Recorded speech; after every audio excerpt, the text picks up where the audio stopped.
welcome back to our channel. It's Charlotte here. So St. Thomas has to be one of our favorite places to go to ever. I love St. Thomas so much. So we made a video about the top 10 reasons to go to St. Thomas, and I'll link that down below so you can find that video. I wanted to make a second part to that video of all the questions that I've been getting asked. A lot of you messaged me on Instagram. So let's get right into it. So where to stay? You can either stay at an Airbnb or a rented house or a hotel. Whenever me and Darren went, we stayed in both places. We stayed at an Airbnb and we stayed at a hotel. Personally, I enjoyed the hotel better. So I'll start with the hotel. We stayed at Margaritaville and we had a really good time. It was amazing. It was within walking distance of food, of a nice beach. I loved it so much. Every day at, I believe, around 5 or 7, there was happy hour. So I would definitely 1000% recommend Margaritaville. But the thing is that whenever you are booking Margaritaville, you have to book it on the Airbnb website. And don't forget that you can negotiate the rates for the hotel. Don't think you automatically have to pay full price. We were actually able to get it for $60, which was a steal. The person who we rented from on Airbnb, it was actually a timeshare and they couldn't make it to St. Thomas that year. Also stayed at the Ritz-Carlton for a day.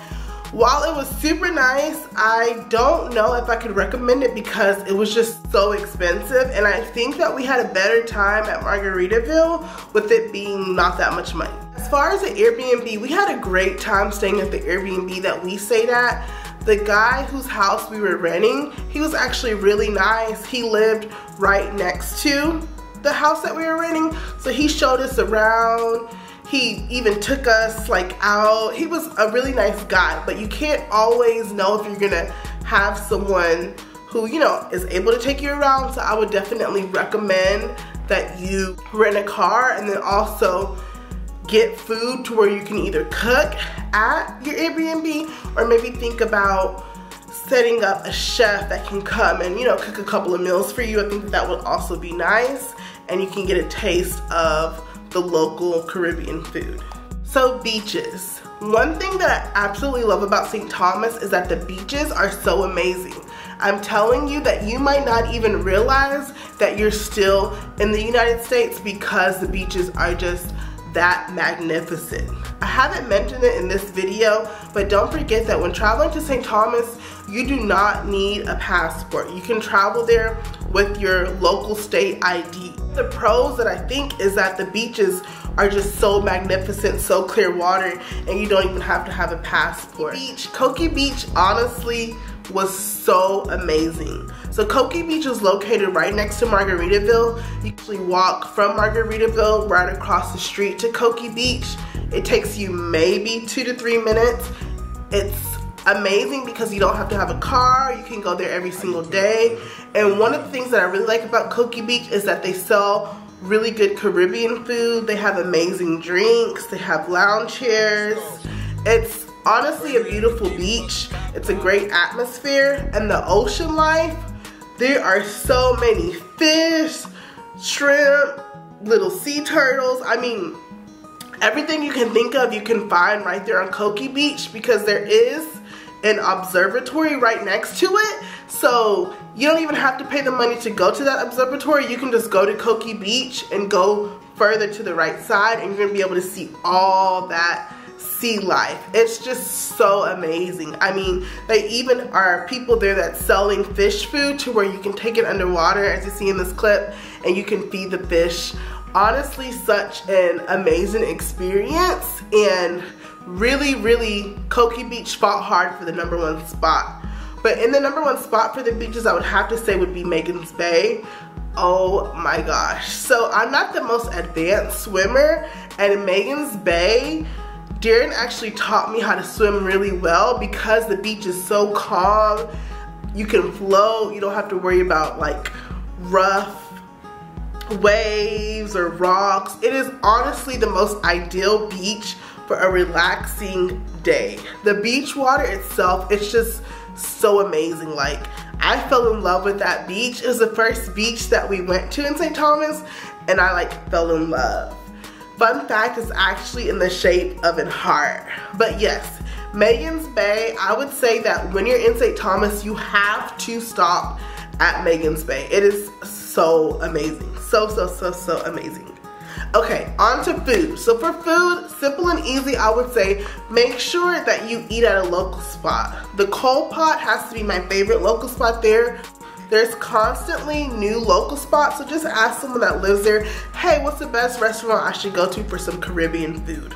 The food at Margaritaville is also very good, but it's not like Caribbean, but it's still amazing, and we still ate there a lot. But I would definitely say try to go to a local spot. Maybe ask a local person, hey, can you tell me what's the best local food I should eat? And I guarantee it's probably gonna be someone's little shop up the road, but it's gonna be so amazing. Should you rent a car? If you're staying in an Airbnb, I would highly recommend renting a car, preferably like a Jeep or something that can help you get up the hills, because some of the roads are not the best to drive on, but it will definitely help you out. If you're staying in a hotel, honestly, if you plan to stay at Margaritaville, you don't necessarily need a car because you can walk to the beach. If you want to go to another beach, you can also just take a taxi. So I feel like if you're staying in a hotel, I would say maybe rent a car for 1 or 2 days just so you can see the rest of the island, but I don't think having a car the whole time is necessary if you're staying at a hotel, Margaritaville, or even the Ritz. For activities, honestly, if you really want to know more in detail about activities, I'll link our first video down, but I would say the #1 activity to do in St. Thomas is to island hop. So if you don't have your passport, I definitely recommend going to St. Croix and going to St. John. You don't have to have your passport for those 2 islands. They're still part of the United States and they're beautiful as it is. St. John, if you go to St. John, definitely take a hike to Honeymoon Beach. That hike was so amazing. Definitely something that I will remember for the rest of my life. So definitely island hopping to St. John and St. Croix, but also island hopping to the British Virgin Islands. If you do have your passport, definitely write this down. Go to the Baths in Virgin Gorda. One of the most beautiful places I have ever been in my life, hands down. Again, it's a hike to the beach, but it is so worth it. I loved it. Oh my gosh, just thinking about it is like making my face light up because I loved it so much. Also, going to Tutola, going to Hoist Van Dyke. There's so many different islands that you can go to. If you want a more in-depth video about the different British Virgin Islands, let me know down below and I will definitely make that video for you guys. If you're not traveling to different islands, I feel like spending a day at the beach and doing nothing, you have to have one of those days there. It is just, it's so amazing. Get your drinks, get your margarita, your water, your book, whatever it may be, and just relax on the beach. To me, definitely plan a day to do that. But also, if you want to do water sports, almost at every beach you can find someone that has paddle boards, jet skis.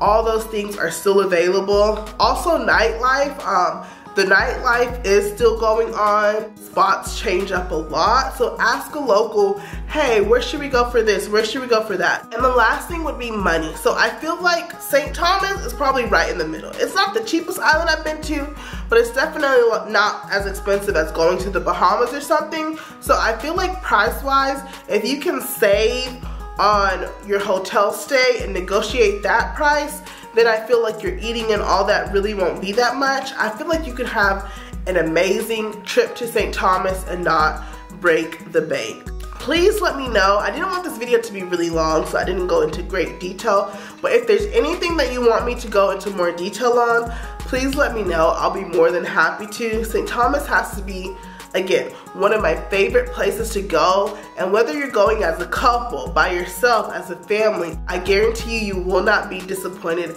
and you'll have a great time. Thank you so much for watching this video. Please give this video a thumbs up if you enjoyed it, and remember to always do more of what makes you happy.